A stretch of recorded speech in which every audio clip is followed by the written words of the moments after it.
Ayan na yan guys, time for lakwat sa super hangin. Guys, ito naglalakad ang lola nyo papuntang bus station dahil maglalakwat sa niya naman guys ang lola nyo. Ay punta ako kina Melanie, so doon ako matutulog mamaya. Dahil Sunday ngayon is family day, so ayan, magbabanding kami nila Lani Kay at saka si Melanie. Sila lang kasama ko ngayon. Si daddy na iwan, mamaya pa si daddy guys, mamayang gabi pa siya pupunta dun.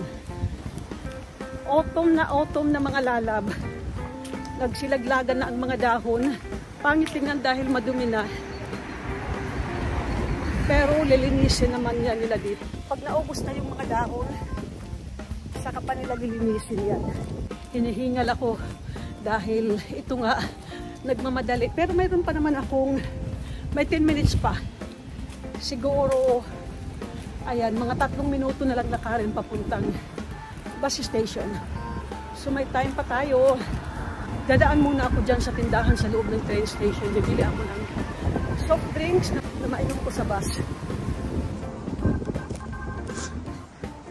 So ayan, dyan ang train station. Tapos doon naman sa kabila ang bus station. Pero pasok na muna ako dito sa tindahan dahil bibili ako ng soft drinks.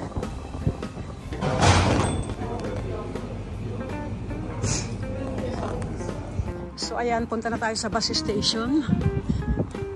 Maganda ang weather, may araw pero malamig. Kaya naka-jacket ang lola. So ayan, ang bus na sasakyan ko is bus number 569 going to Westeros.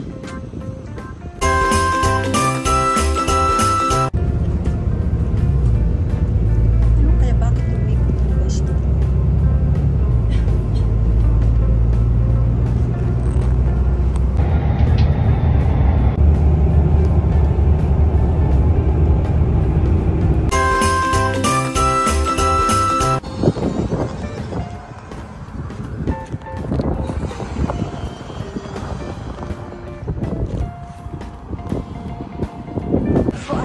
Na sinakyan ko guys. So ngayon guys, naglalakad tayo papunta dun sa unahan dahil dun kami magkikita ni Lani Kay at saka si Melanie. Tapos didiretso kami ng Westeros. Kasi itong bahay nila Lani Kay ay outside Westeros, between Sala and Westeros. Punta kami ng IKEA at magkita-kita kami doon at doon kami magla-lunch. Ay, Diyos ko, napakahangin. Ayan, makita nyo guys yung area dyan sa unahan. Doon sila Lani Kay nakatira. Naglakad na lang ako papunta dito para hindi pa na sila guys iikot doon. Ay, hindi pala. Akala ko puti. Hindi pala puti yung parating. Ay, may puti doon sa unahan. Sana sila na yun dahil lamig. Ay, ayan, sila na nga Lani Kay. Tingnan natin kung... Ay, hindi pala sila rin. Akala ko sila Lani Kay. Ayan mga lalab, na iba pala ang plano. Galing kasi ito guys kina Lani Kay. Ito na lang ako pinasakay ni Lani Kay at susunod na lang sila. At least kabara may oksa.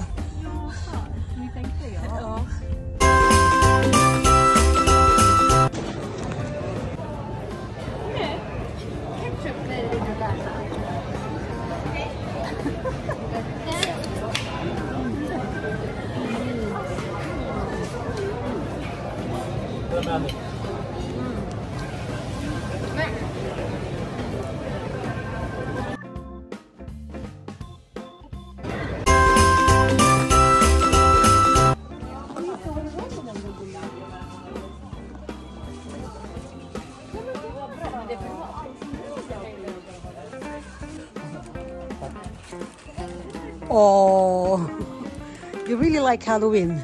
I so sorry Halloween. Oh, let me see again. Let me see.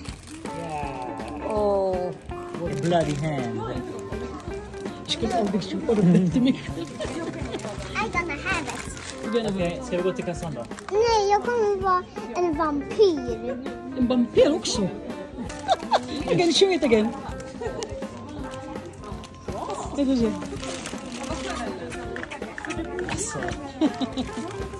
Are you done? Morbror går och sätter sig på stolen där ute. Så kan ni köpa. Okay, Melanie.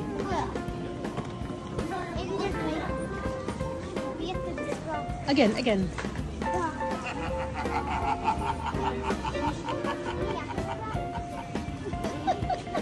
Do it again.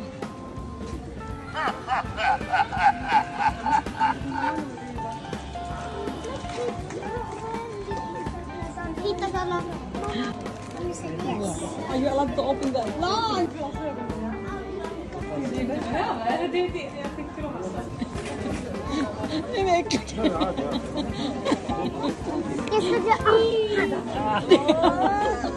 Så får du det. Oj, nej! Nej, du lost den. Eller så här. Jag får kolla. Hoy, ang tagal nyo. Kanina pang lola naghintay.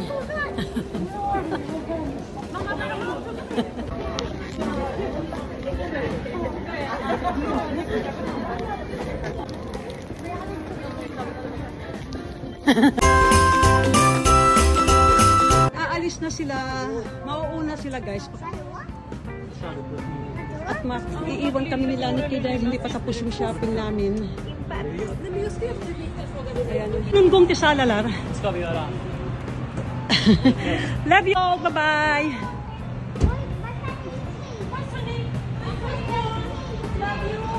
Love you, Leah. Bye-bye.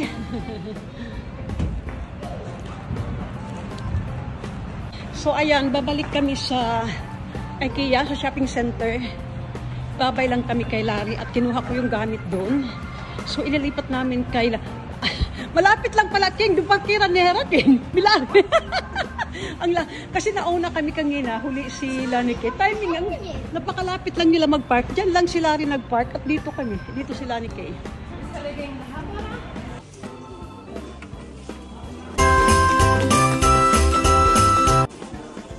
So mga lalab, dito na tayo sa loob ng IKEA. So tingnan natin kung ano ang mabibili ni Lola, ni Mami. Pero ang sadya ko talaga dito guys ay maghahanap ako ng unan para sa tuhod ko. Men du vill lukta ju. Är det borta? Ja. Som fan. Mami. Håll ju Mami na. Mam. Jag bajar. Det gör ont i våra öron. Mamma är så långsam. Hon tycker om lukta.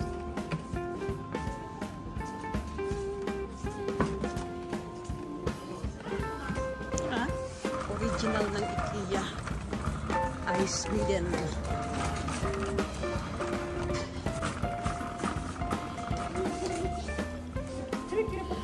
So, ayan mga lalab, pupunta na kami guys sa second floor ng IKEA. So, ayan, nakakatuwa mga lalab dahil itong Pilipina na ito ay ninang ito nila ni Kay. At super tagal na guys na hindi kami nagkita. Siguro mga more than 5 years na. At itong babae na kasama niya dito ay ang girlfriend ng anak niya. So dito rin mga lalab, naghahanap kami ng kama para kay Melanie. Dahil nga itong mga lalab ay lumalaki na si Melanie. So yung kama niya is maliit na rin para sa kanya. Ayan, napag-usapan nila ni Kay na yung kama ay bibilihin niya para pangregalo kay Melanie. At ako naman itong cabinet ang bibilihin ko sa kanya.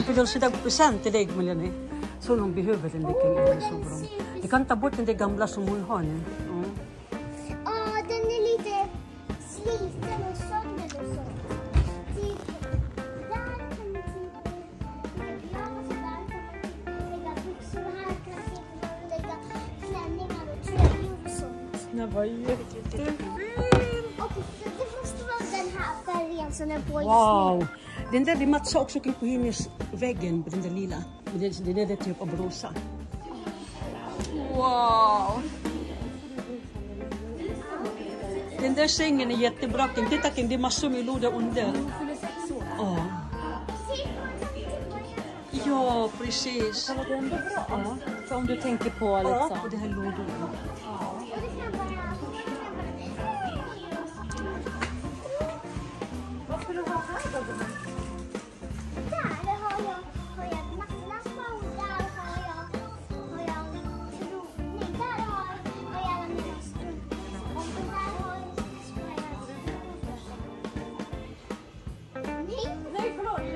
Ang isa rin mga lala, bakit nagustuhan namin tong kama? Dahil, ayan, nakita nyo, marami siyang mga gamit na mailalagay dyan din sa ilalim ng kama. Hon kan even ha 2 stycken sådär på fortsättning. Nej men bara för att de har låda precis så. Ja, precis. Ja, och där precis så. Nej, det är vi ska köpa till Milanike. Ja, och ingen, det här är bättre present än leksaker, Melanie, eller hur? Ja. Då kan du läsa, du kan sitta här.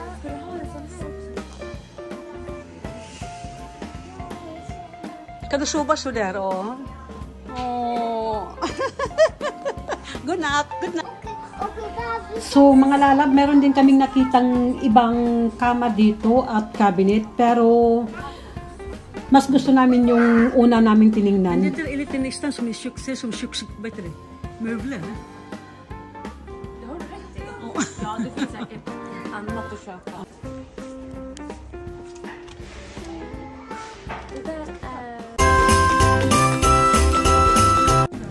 Ayan, nagutom sa kakaikot. So, ayan, merienda time. So, ayan mga lalab. Sa wakas, natapos rin. Nakakapagod din guys, ha, kaikot. Super laki kasi ng IKEA.